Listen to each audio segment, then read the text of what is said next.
का हो? आज सुट्टीचा दिवस आहे, लईच उदास बसलेत. काय नाही ग, जरा मन उदास वाटतंय. कशाने हो? कंपनीत काही झालंय का? नाही ग. मग ते पण कसं आहे ना, जर एखादा माणूस कुठल्या क्षेत्रात जर पुढे जात असेल तर माणसं कशी पाठीमागून पाय खेचायचं काम करतात आणि जेव्हा समजतं ना तर मनाला खूप वाईट वाटतं. आणि हे जे निंदक असतात ना ते बाहेरचे कुणी नसतात ग, आपल्या नातेवाईकात मधले असतात. त्याच्यामुळे खूप वाईट वाटतं. कधी कधी असं जीव पूर्ण मेटाकुटीला आल्यासारखं वाटतं. अहो, तेवढं तर होणारच. कुणी घोड्यावर चाललं तरी घोड्यावर सुद्धा चालून देत नाही, पायी चाललं तरी चालून देत नाही. अहो, ती म्हण आहे ना, निंदकाचे घर असावे शेजारी. तसंच असतं हो, तरच माणूस पुढे जातं. अगं हो ग, बरोबर आहे.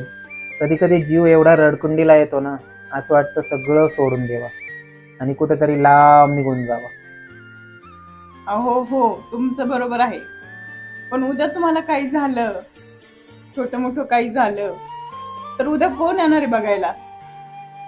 सांगा ना. ते पण बरोबर आहे.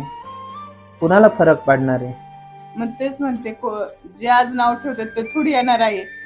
आपले आपलं दुःख आपल्यालाच भोगायचं आहे. फरक पडला तरी कुणाला फरक पडतो गो?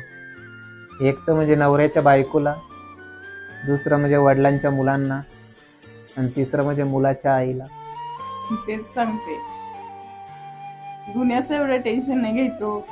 आपण सुखी आपल्या मुलांसाठी सुखी राहायचो आणि आपल्या मुलांसाठी विचार करत चालायचं पुढं आणि आपल्या कुटुंबाचा विचार करत चालायचं. बरोबर आहे. आता इथून पुढे मी तोच विचार करणार. तेच ना.